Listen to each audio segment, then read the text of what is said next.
Assalamualaikum warahmatullahi wabarakatuh. Perkenalkan, nama saya Ajeng Indra Jati dari kelas 12 IPA 3. Di sini saya ingin menjelaskan proses terjadinya menstruasi.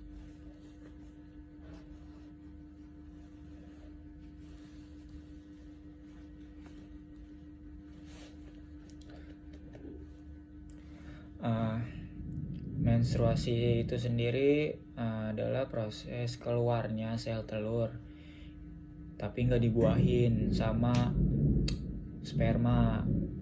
Nah, itu akibat kayak siklus bulanan alaminya cewek. Ya, kayak gitu. Nah, terus proses terjadinya menstruasi ini sel ovum yang dikeluarin sama ovarium itu nggak dibuahin sama sperma. Nah, pas ya sel ovumnya keluar ditangkap sama fibrik kalau nggak salah. Iya, sama fibrik. Nah, habis itu kan pas itu kan si ovumnya kan nggak dibuahin tuh sama sperma. Nah, jadinya pas dari fibrik si ovumnya turun terus ke dinding rahim. Nah, pada nempel di dinding rahim. Nah, di situ terjadi peluruhan. Nah, masuk nih 4 fase. Nah, fase yang pertama itu menstruasi. Menstruasi itu yang tadi terjadi peluruhan pada ovum. Jadi si ovumnya jadi kayak darah gitu di dinding rahimnya. Nah, habis dari situ masuk ke fase 2. Ini yang namanya fase reparasi. Reparasi itu kan tadi habis udah selesai di peluruhan, udah luruh semua tuh si ovumnya. Nah, di sini kayak ibaratnya dinding rahimnya ngalamin perbaikan, jadi diperbaikin gitu, kayak misalnya ada yang bolong-bolong kali, nggak tahu deh, pokoknya kayak gitu, kayak perbaikan gitu, di reparasi. Nah, terus habis diperbaikin, nah masuk fase yang ketiga itu proliferasi ya. Nah, ini nih yang paling mantep nih, ibaratnya masa subur. Kalau misalkan kayak cowok-cowok pasangan-pasangan gitu yang mau bikin anak, bikinnya di masa ini, masa subur. Di sini tuh si ovum kayak ngeluarin sel telur yang baru gitu, ibaratnya yang new yang baru. Nah, makanya disebut masa subur. Nah, terus yang terakhir itu namanya apa lagi ya? Sekresi ya. Nah, di sekresi ini itu ibaratnya kayak di dinding rahimnya itu terjadi penebalan. Iya, kayak ovumnya kayak mengalami penebalan di dinding rahim. Nah, itu tadi 4 fase menstruasi. Siklus menstruasi ini terjadi 1 bulan sekali, 15-30 hari. Makanya jangan heran kalau cewek-cewek yang sebulan mainnya 2 kali. Sekian tentang menstruasi.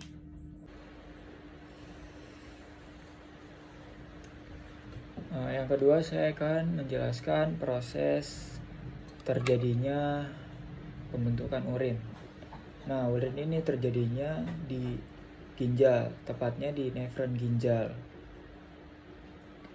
Nah, prosesnya ini yang pertama itu ada yang namanya filtrasi. Ya, filtrasi kan berarti kayak penyaringan gitu ya. Nah, di sini itu darah, protein sama sel darah itu disaring. Nah, karena darah sama protein ini tuh keluar ya, gak boleh barengan sama urinnya. Nah, proses ini tuh terjadi di glomerulus. Ya, terjadinya di situ. Nah, di proses penyaringan ini menghasilkan urin primer yang mengandung air, gula, asam amino, garam, sama urea. Nah, terus si urin primer ini lanjut ke fase kedua, reabsorpsi. Nah, di reabsorpsi ini kayak zat-zat yang masih dibutuhin sama tubuh kayak asam amino, glukosa, natrium, kalium, klor, kalsium, itu diserap lagi sama tubuh. Nah, prosesnya terjadi di TKP, bukan tempat kejadian perkara ya, tapi tubulus contortus tubulus contortus proximal. Nah, di sini itu prosesnya menghasilkan urin sekunder. Urin sekundernya ini mengandung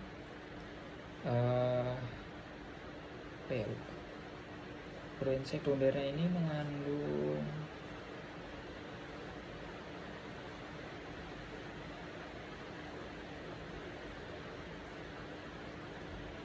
mengandung sisa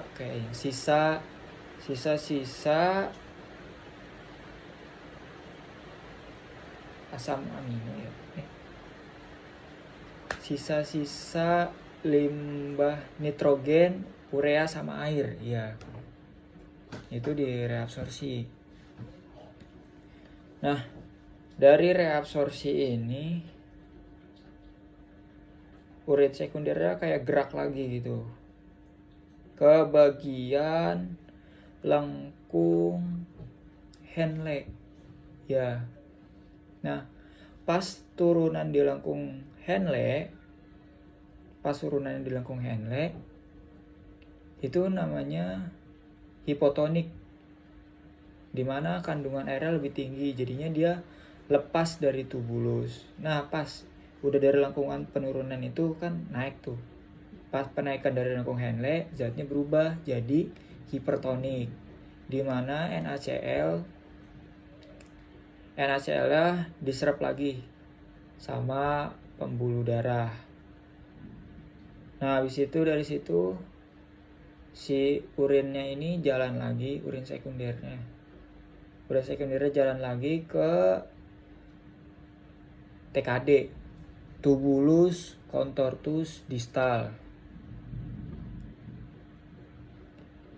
Tubulus contortus distal ini di tubulus contortus distal ini terjadi augmentasi. Proses ketiga, augmentasi, kayak terjadi pengendapan, kayak zat-zat yang udah nggak diperluin itu terjadi pengendapan. Terus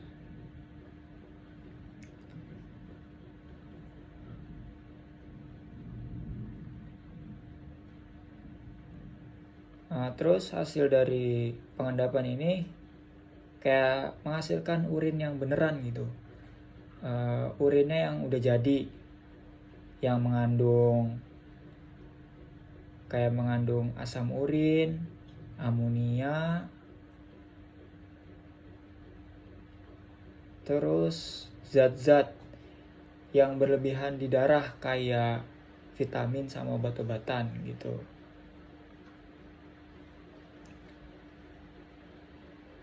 Terus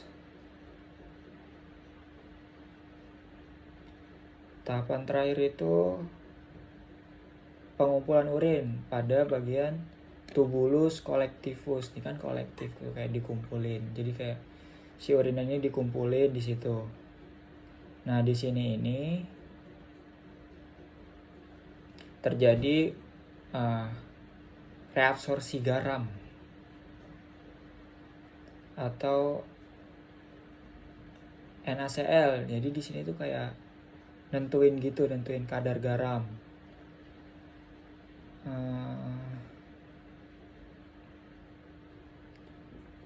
Terus urin yang di tubulus tadi nih, urin yang di tubulus collectivus tadi lanjut lagi ke ureter. Ureter itu saluran yang nganterin urin ke kantong kemih. Ya, kayak itu. Kayak saluran. Nah, pas si urinnya ini udah di kantong kemih, dikeluarin sama, kalau salurannya kan namanya ureter, kalau pas pengeluaran namanya uretra. Iya, jadi Itu bedain. Kalau misalkan salurannya itu namanya ureter, salurin ke kantong kemih, nah dari kantong kemih dikeluarin sama uretra.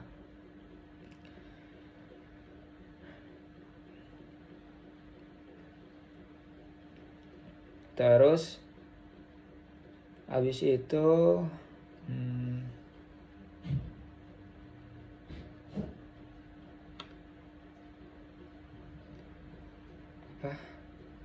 volume urin, ya. Volume urin yang dikeluarin orang itu beda-beda, tergantung. Kadang ada faktor yang bisa mempengaruhi kayak cuaca, kondisi fisik, hormon, kadang dari usia, udah gitu.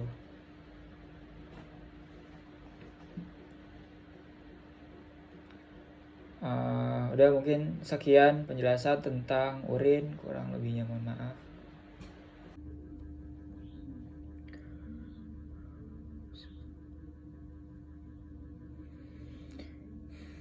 Ya, yang ketiga saya ingin menjelaskan tentang proses terjadinya keringat atau sistem ekskresi.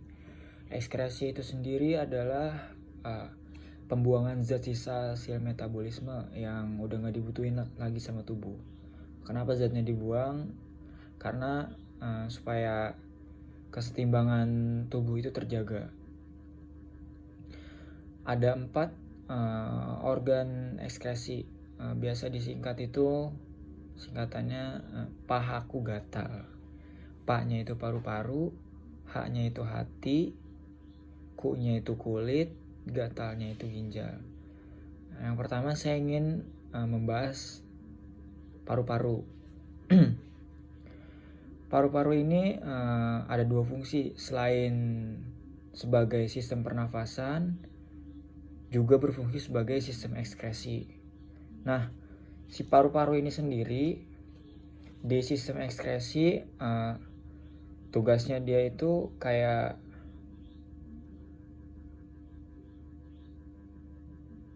apa ya, ngelepas karbon dioksida sama uap air hasil dari sisa metabolisme. Terus yang mau saya bahas lagi selanjutnya kulit. Nah, kulit ini merupakan salah satu sistem ekskresi terbesar karena seluruh bagian tubuh kita itu hampir seluruhnya ditutupin kulit, seluruhnya ditutupin gitu sama kulit.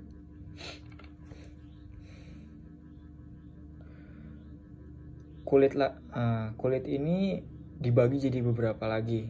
Ada 3 lapisan yang jaringan di kulit. Yang pertama itu ada epidermis, yang kedua itu ada dermis, yang ketiga itu ada hipodermis. Saya mau bahas dari yang pertama dulu, epidermis. Epidermis ini merupakan ibaratnya lapisan terluar di kulit. Epidermis ini dibagi lagi jadi beberapa bagian. Jadi di kulit itu ada bagiannya, di epidermis juga ada bagiannya. Di epidermis ini ada 5 bagian. Lapisan terluar di epidermis itu ada yang namanya stratum corneum. Yang kedua itu stratum lucidum. Yang ketiga itu stratum granulosum. Yang keempat itu stratum spinosum. Terus bagian yang paling dalam itu ada stratum basal. Ya. Saya bahas dari lapisan yang pertama dulu, stratum corneum atau lapisan terluar di epidermis.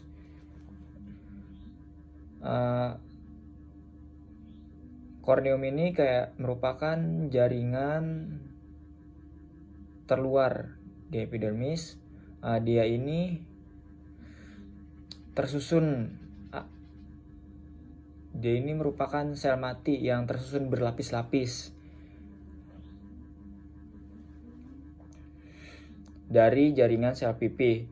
Fungsinya itu buat ngelindungin kulit sama mencegah masuknya penyakit ke kulit.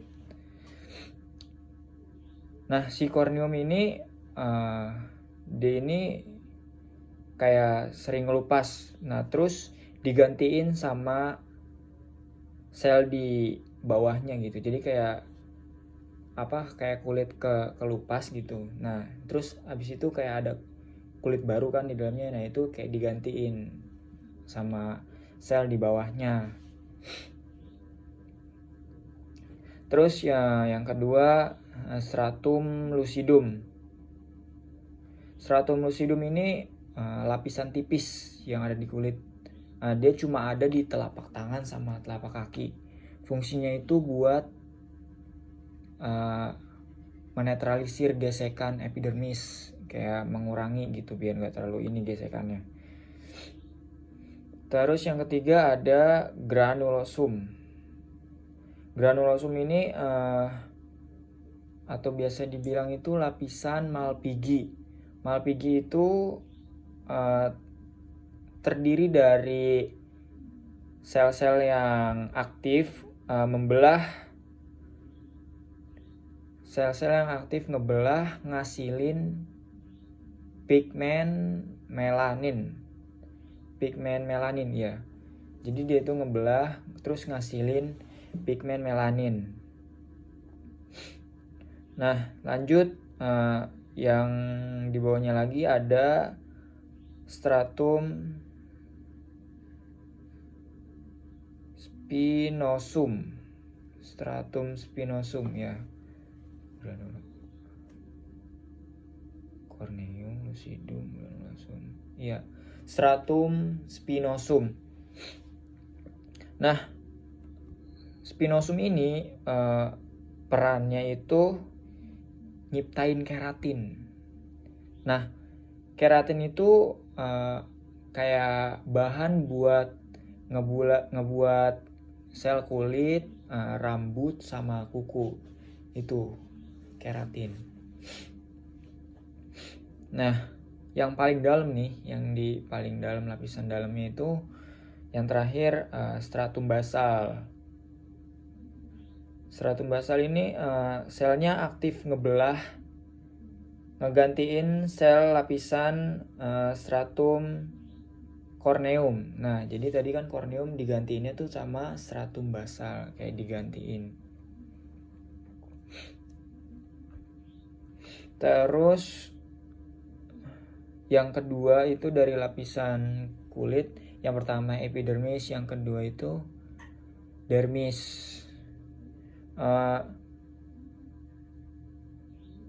Dermis ini fungsinya itu sebagai kayak penjalan fungsi utama kulit. Jadi kayak dia yang ngejalanin semua, ibaratnya sistem sarafnya lah di dermis itu.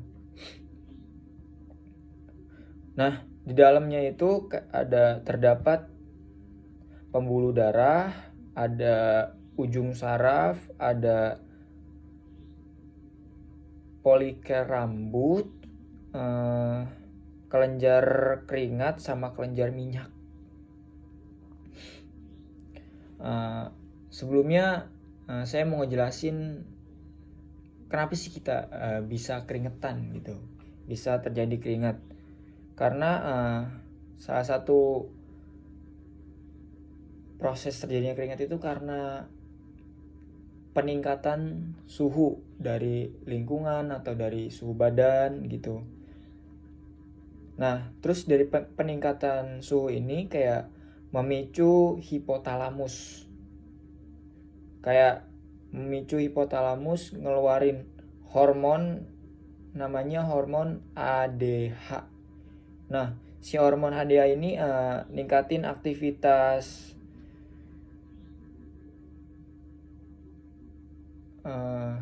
kayak ningkatin aktivitas pembuluh darah, Nah jadinya kayak pembuluh darahnya melebar gitu. Terus kelenjar keringatnya aktif. Habis pembuluh darahnya melebar kayak jadi kelenjar keringatnya tuh aktif. Nah si kalau kelenjar keringatnya aktif, dia aktif langsung kayak nyaring gitu, nyaring air sama garam dari darah. Nah yang akhirnya dikeluarin lah di pori-pori. Nah itu yang jadinya itulah yang berbentuk keringat. Jadi kayak gitu.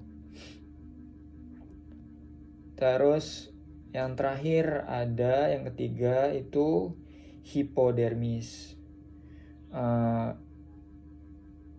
Hipodermis ini lapisan paling dalam kulit. Dia ini bisa dibilang ngandung lemak paling banyak di kulit. Nah, fungsinya ini kayak ngebantu ngelindungin tubuh sama kayak nyesuain suhu tubuh gitu. Jadi tugasnya hipotalamus ini. Nah, si lemaknya ini kayak sebagai sistem yang buat nginin ke otot juga gitu. Ini yang dari hipotalamus. Nah, mungkin sekian penjelasan tentang sistem ekskresi kurang lebihnya.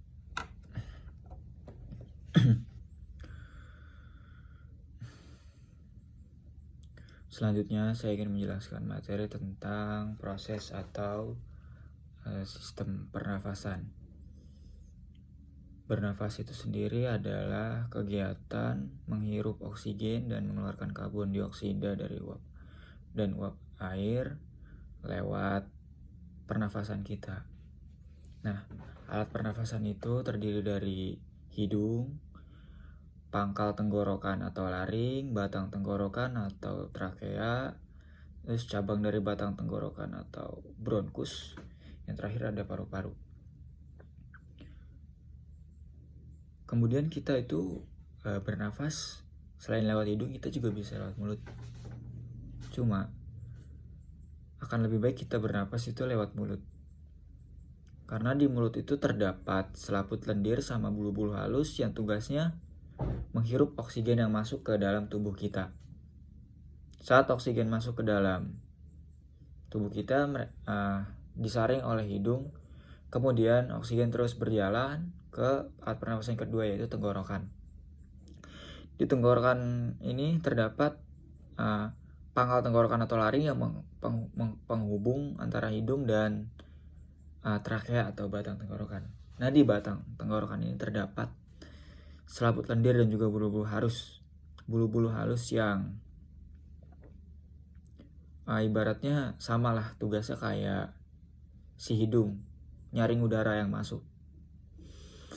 Kemudian dari trakea udara masuk ke alat pernafasan selanjutnya, yaitu bronkus. Bronkus ini cabang penghubung antara paru-paru kiri dan kanan. Nah, udara masuk ke bronkus, kemudian dari bronkus ini masuk lagi ke cabang dari bronkus, yaitu bronkeolus, kemudian berakhir di alveolus. Nah, di ujung ini atau di alveolus ini terdapat butiran-butiran kayak butiran-butiran kecil gitu. Nah, di sini ini terdapat pembuluh darah. Tugasnya untuk sebagai pertukaran antara oksigen dan karbon dioksida.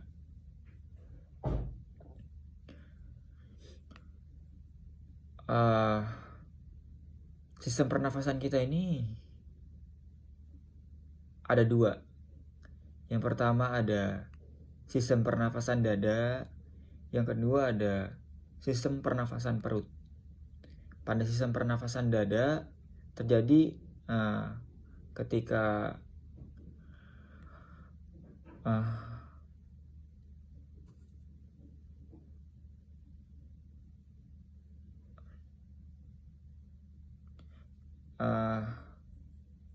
ketika pengambilan nafas ya.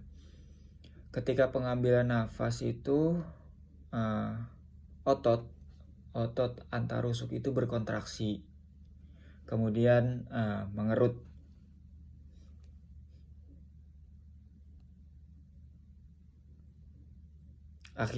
Terus kayak tulang rusuk itu mengangkat ke atas, mengakibatkan rongga dada itu membesar.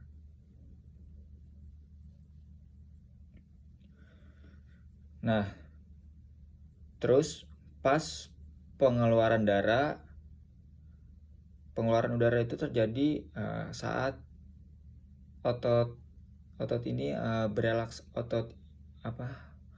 otot rongga ini berelaksasi, kemudian rongga dada itu mengendur atau kembali ke bentuk semulanya.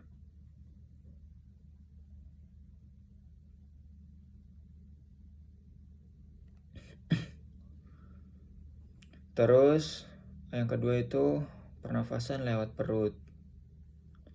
Pernafasan perut itu terjadi karena gerakan otot diafragma, yaitu skat yang membatasi antara rongga dada sama rongga perut. Pengambilan udara itu terjadi saat otot diafragma berkontraksi. Terus posisi diafragmanya itu mendatar, menyebabkan rongga paru-paru membesar. Nah, terus pas pengeluaran nafas terjadi pas otot diafragma berelaksasi. Terus posisinya sama mengangkung ke atas. Akhirnya menyebabkan rongga dada sama paru-paru mengecil. Mungkin sekian penjelasan tentang sistem pernafasan. Kemudian saya ingin menjelaskan tentang sistem peredaran darah. Nah, peredaran darah itu sendiri fungsinya adalah sebagai pengantar sari makanan dan juga sebagai pengedar oksigen dan karbon dioksida hasil dari pernapasan.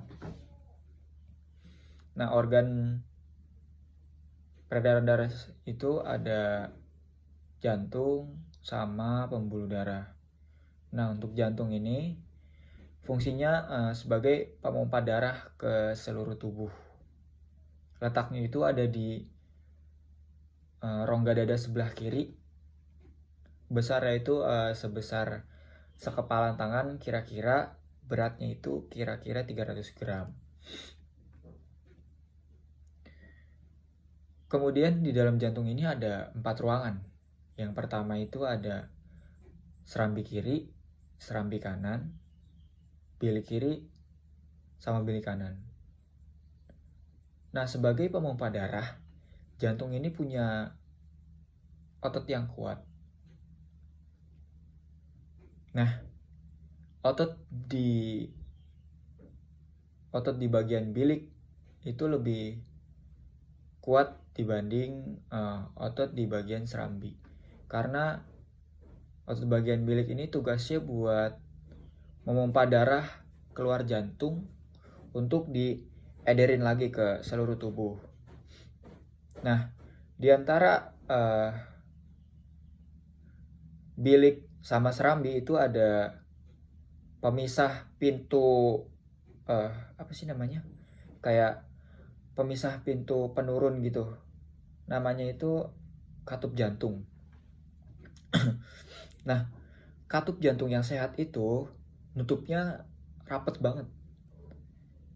Jadi darah dari serambi sama bilik itu nggak kecampur.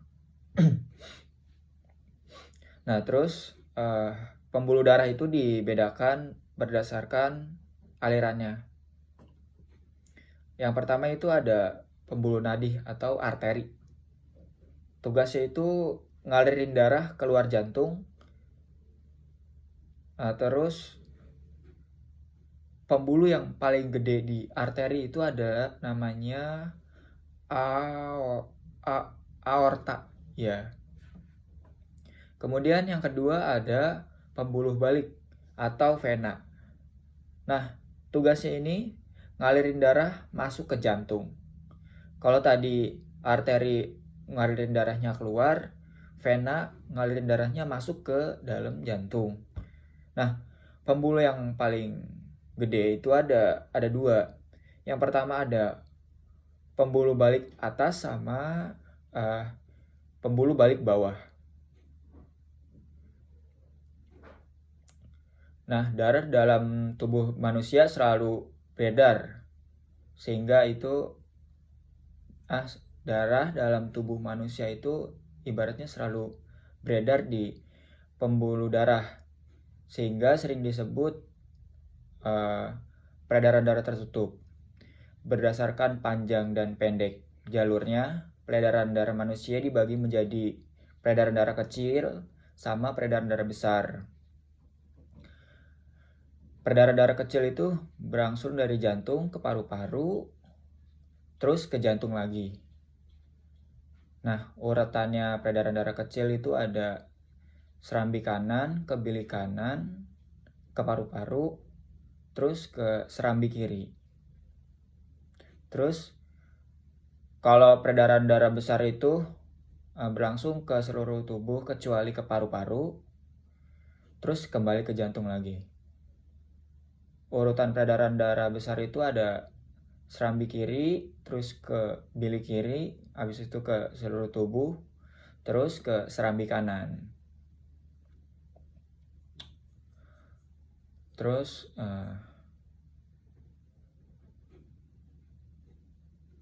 mungkin sekian penjelasan tentang peredaran darah. Kurang lebihnya mohon maaf.